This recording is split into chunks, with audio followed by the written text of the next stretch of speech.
A vida, ela tá por toda a parte, não é? Mas como é que ela é construída de verdade? Nesta análise, a gente vai fazer uma viagem incrível pelas escalas da biologia, descobrindo como a complexidade vai surgindo, sabe? Desde a menor pecinha química até essa teia de vida gigantesca que cobre o nosso planeta. A grande pergunta que guia a gente é essa aqui. Como é que a vida consegue dar esse salto de um átomo que é invisível para um planeta inteiro pulsando de atividade? É exatamente isso que a gente vai desvendar agora, subindo degrau por degrau nessa escada da complexidade biológica. Então vamos lá. Tudo começa aqui, ó, no nível mais básico de todos. Antes de existir qualquer organismo, antes mesmo da primeira célula, existe a química. A química que torna tudo isso possível. E esses blocos de construção primordiais são as chamadas biomoléculas. Dá para pensar nelas como se fossem os tijolos e o cimento da vida, sabe? São elas que dão a estrutura e, ao mesmo tempo, executam todas as funções vitais que mantêm a gente funcionando. E o mais impressionante é que toda a diversidade da vida que a gente vê por aí é construída com, basicamente, 4 tipos principais de biomoléculas. Carboidratos e lipídios, que dão energia, as proteínas, que são as verdadeiras operárias, fazem de tudo um pouco, e os ácidos nucleicos, tipo o DNA, que carregam a planta baixa, o projeto de tudo. Tá, mas e como a vida usa essas moléculas? Bom, através do motor do metabolismo. De um lado, o catabolismo, que quebra as moléculas para liberar energia. É como queimar lenha numa fornalha. Do outro, o anabolismo, que pega essa energia e usa para construir coisas novas. É um ciclo que não para nunca. Quebra, constrói, quebra, constrói. Isso é o que alimenta a vida. Com esses blocos de construção e esse motor a todo vapor, a vida consegue criar sua primeira unidade que é de fato autônoma, a célula.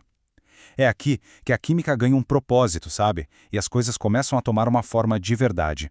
O que define uma célula, antes de mais nada, é a fronteira dela, a membrana. E como essa citação aqui destaca, essa membrana não é uma parede dura, estática. Pelo contrário, ela tem grande mobilidade. É uma estrutura superdinâmica, um mosaico fluido, que deixa a célula interagir o tempo todo com o que está do lado de fora. O ponto-chave é que a membrana tem 3 trabalhos vitais. Primeiro, ela define o que é dentro e o que é fora da célula. Segundo, ela age como um porteiro super seletivo, controlando exatamente o que entra e o que sai. E terceiro, ela funciona como uma antena, captando sinais químicos para a célula poder reagir ao que acontece ao redor. E lá dentro da célula acontecem processos simplesmente fantásticos, como a meiose. Essa é a divisão celular especial que cria os gametas. A função dela é genial. Ela não só corta o número de cromossomos pela metade, como também embaralha os genes. É isso que cria a variabilidade genética, o verdadeiro combustível para a evolução. E o nosso jeito de entender a genética, claro, evoluiu muito. Começou com as regras básicas de hereditariedade do Mendel. Depois, a gente descobriu interações mais complexas. E hoje, olha que loucura, a epigenética mostra pra gente que o ambiente pode funcionar como um interruptor para os nossos genes, ligando ou desligando eles sem mudar nada no código do DNA. Agora, vamos subir mais um nível. As células sozinhas já são muito poderosas, mas a complexidade da vida decola mesmo quando elas começam a trabalhar em equipe. É aqui que a gente entra no nível dos sistemas. Um exemplo espetacular de cooperação é o sistema imunológico, com suas 2 frentes de batalha. A imunidade inata é a tropa de choque. Chega rápido, age de forma geral, é a primeira a entrar em ação. Já a adaptativa, essa é a força especial. Demora mais, mas é super específica e, o mais importante, ela cria uma memória do invasor para proteger a gente no futuro. Outro sistema fascinante é o digestório, que transforma a comida em energia. É uma verdadeira jornada. Começa na boca, desce para um ambiente superácido do estômago para uma quebra mais pesada, e aí, no intestino delgado, os nutrientes são finalmente absorvidos. O intestino grosso cuida do que sobrou. É uma linha de montagem biológica perfeita. E agora, o salto final, a escala máxima. Quando a gente se afasta de um único organismo e olha para o planeta como um todo, a gente percebe que toda a vida está conectada numa teia global, que é vasta e extremamente complexa.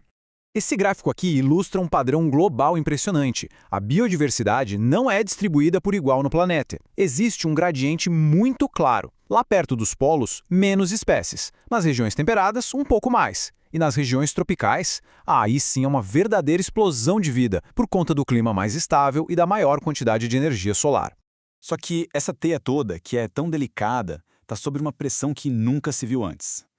As mudanças climáticas estão basicamente reescrevendo as regras do jogo. Elas forçam espécies a se mudarem, quebram ciclos ecológicos e ameaçam o equilíbrio de ecossistemas que levaram milhões de anos para se formar. E assim a gente fecha o ciclo. O que começou com uma simples molécula se mostra uma verdade em todas as escalas. A vida é uma grande teia de conexões. Tudo depende de tudo. O que acontece num nível, invariavelmente, acaba afetando todos os outros.